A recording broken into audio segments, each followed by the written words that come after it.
I am so ready to talk about new releases. Let's get into it.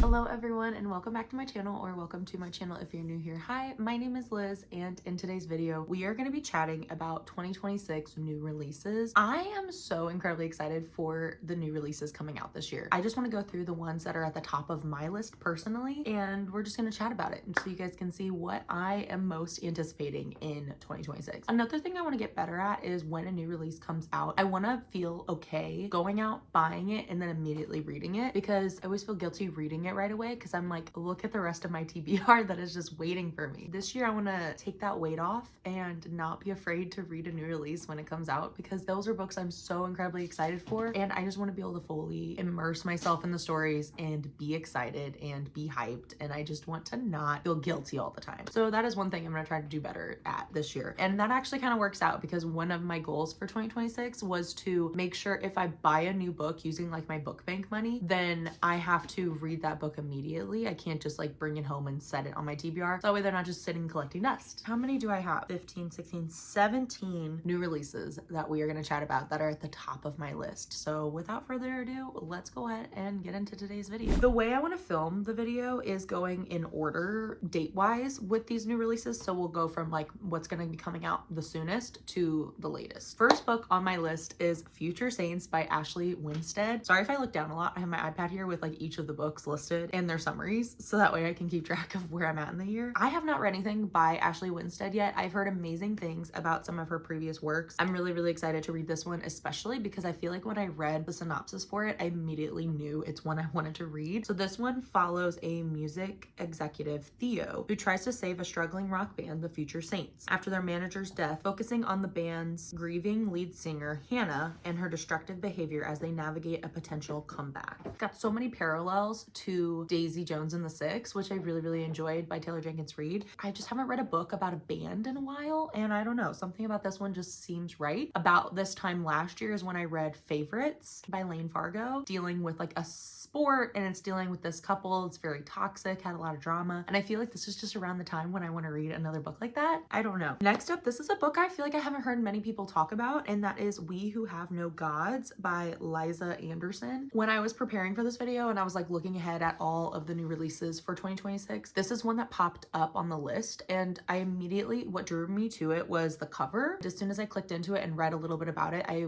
immediately was hooked. I was so excited. So this is a dark academia fantasy novel about Vic Wood, a human woman who must protect her younger brother Henry after discovering their mother was a witch in a secret society called the Archeron Order. When Henry is chosen as a new recruit, Vic follows him to a magical academy in upstate New York, despite having no powers herself, to keep him safe, getting entangled in the dangerous world of witches, secrets, and a brewing war. It's got a little bit of romance. Even if it's crumbs, you know I'm gonna eat that up. Moving on, we are now getting into February. So there's actually only one book in February that I am so incredibly excited for that I know of. I'm sure there's more. And that is And Now Back to You by B.K. Borison. This is actually a continuation of First Time Caller. This is the second book in that series, following two different side characters that you see in First Time Caller. I loved that book. This past year, I read it around Valentine's Day or a little after Valentine's Day, and it gave me all the vibes that I was looking for about two rival meteorologists, so Jackson Clark and Delilah Stewart, who are forced to work together on a major snowstorm assignment, leading to an enemies to lovers romance inspired by When Harry Met Sally. I remember when I read First Time Caller that I saw these side characters and I immediately wanted their books. So I'm very excited. They have a lot of tension, and also they butt heads a lot. The banter is gonna be so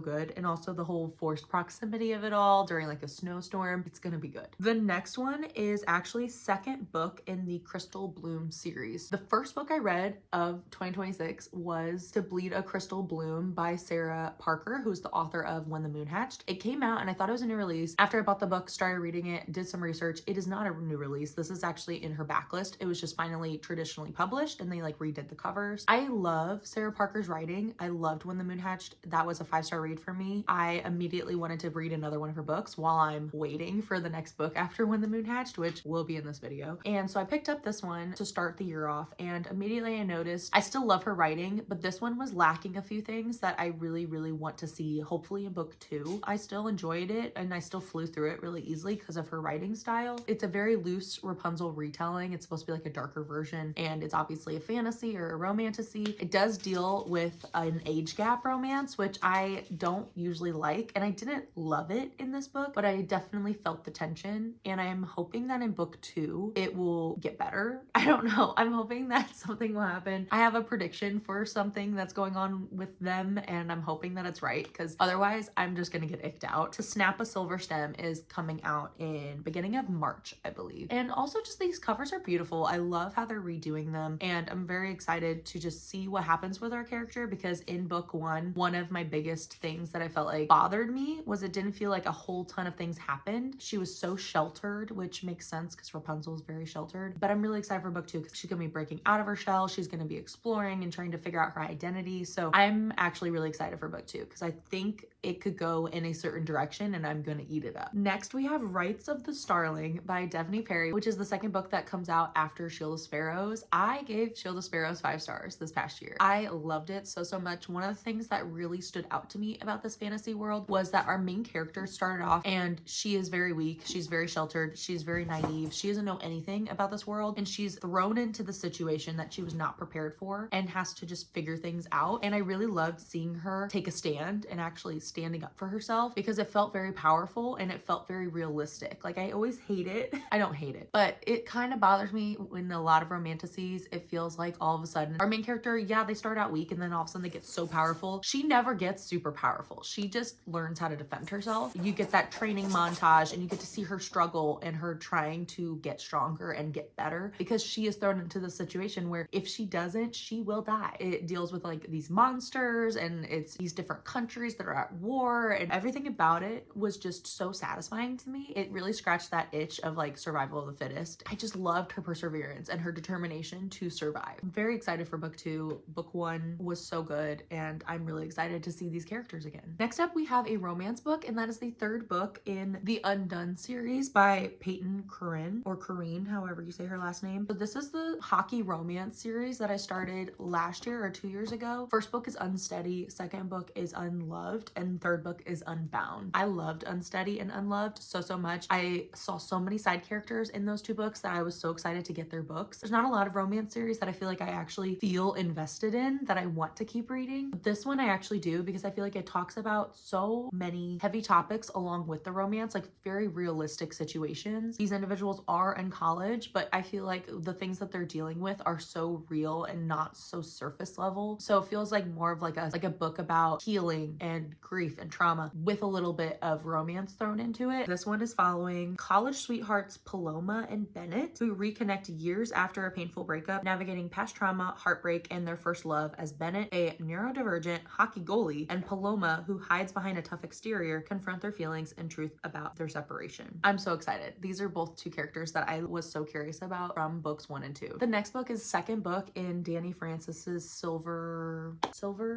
Elite series. That is Broken Dove. Our main character has these powers, and it has to do with her mind. I believe she can like control people using her mind. Her kind is hunted to near extinction. She is discovered in this small town. This general sees her fighting and defending her brother, I believe, and takes her out of the small town and enters her into this training academy. It also felt very similar to Divergent, so it felt like a little bit nostalgic as well when I was reading it. And I just loved this like academy setting that we were in. I'm so excited to continue their story because I was very curious after the first book ended where this world and this story was going to go. The next book, this is probably one of my top 2 anticipated reads of 2026, and that is The Ballad of Falling Dragons by Sarah Parker. So this is book 2 after When the Moon Hatched. I'm actually planning on rereading that whenever it gets closer to the release date of this book, because there's so much to unpack in this world, in this story. It gave me a little bit of everything that I would want in a romantasy book. It is on the longer side, but I ate up every minute of it. I want to say book 1 was like 600 or 1,500 pages long. I finished it in a day. Very, very excited for book 2. And it has dragons. Any romantasy book that has dragons, immediately in my cart. The next book is The Someday Garden by Ashley Poston. She is one of my all-time favorite romance authors. She wrote The 7-Year Slip. She wrote novel Love Story, I believe. And then she wrote Sounds Like Love. I have loved every single book that she has released, and I am so, so excited for her newest one coming out this year. I actually don't know anything about it, so we're gonna read it together. A magical romance novel about Sophie Dreer, a head gardener who discovers a secret enchanted garden at Lilymore House with a mysterious man trapped inside, leading to a love triangle and a quest to help the garden and the house bloom again. One of the things I love about Ashley Poston's writing is her books always have this like magical element thrown in. So you'll have this romance and then you'll also have this little bit of magic, like magical realism mixed in, and it just brings the whole world to life. Her writing is so magical and beautiful and lyrical, and I am so incredibly excited. The next book we have is a mystery thriller, and that is Lisa Jewell's newest book coming out, which is It Could Have Been Her. I actually have an arc of it right there.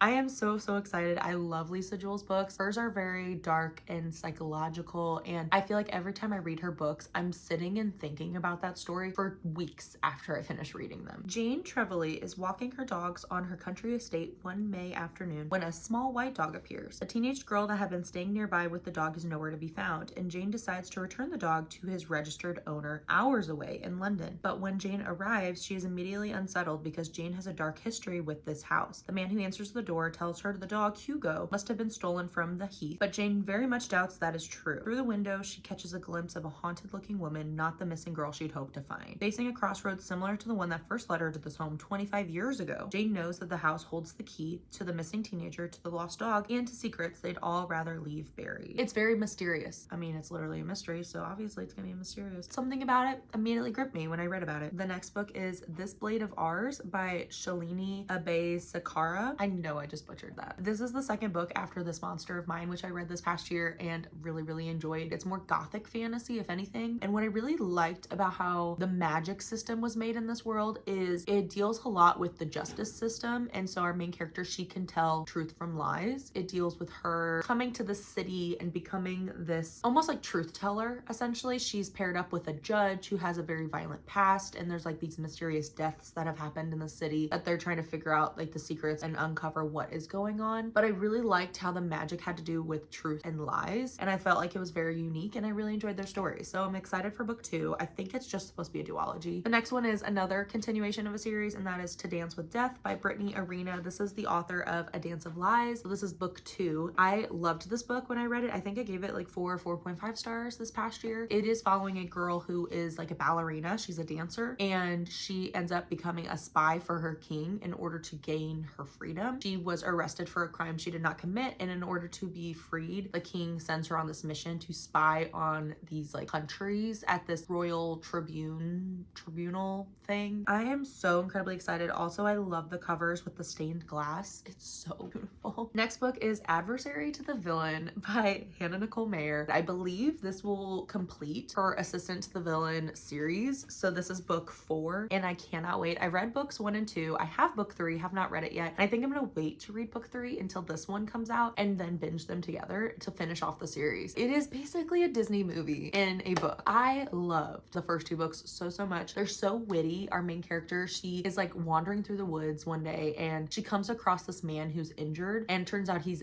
like the biggest villain of this country. He's running from these guards, and she ends up helping him, and then he gives her a job and she becomes his assistant. It's just so laughable. It's so laugh out loud funny. Found myself just like grinning the entire time I was reading these books. She has such a big personality, and I loved how positive and optimistic she was, even though she works for literally a villain. He will have like dead bodies hanging from the rafters in this manor, and she just walks by and she's like, oh, I'll get a bucket, we'll clean that up. The yearning, the tension between the two, so incredibly good. I loved it so much. The next book is another continuation of a series, and it's actually going to complete a trilogy that I'm in the middle of, and that is Eyes of Kings by Chloe Gong. This is the 3rd book that comes after Immortal Longings and Vilest Things. One of the things I love about Chloe Gong's writing and her books is she takes Shakespearean plays and turns them into fantasy novels. This trilogy is following Cleopatra and Antony. These people can body jump, so you you can take like your soul and move it to another body. And so it's very hard to actually die. The first book follows like this tournament. It's like survival of the fittest, last man standing wins. I just love her writing so much. The next book, this is the other book that I would say is like top 2 highly anticipated of the year, and that is Knave and Moon by Rachel Gillig. This is the second book in her Stonewater Kingdom duology. So it's the second book after Night and Moth, which I gave 5 stars this year. Absolutely loved. If you followed me, you know I actually went and got a gargoyle to sit on my shelf with those books because of Bartholomew in these books. He is my all-time favorite side character that I've ever read about. Something about him just was everything I could want in a side character. Our main character, she is what's known as a diviner. Her job is to drown and dream these really intense, vivid dreams. And then she sees these symbols in the dreams. And then when she wakes up, she's then able to like basically prophesize for people. This new king comes to her.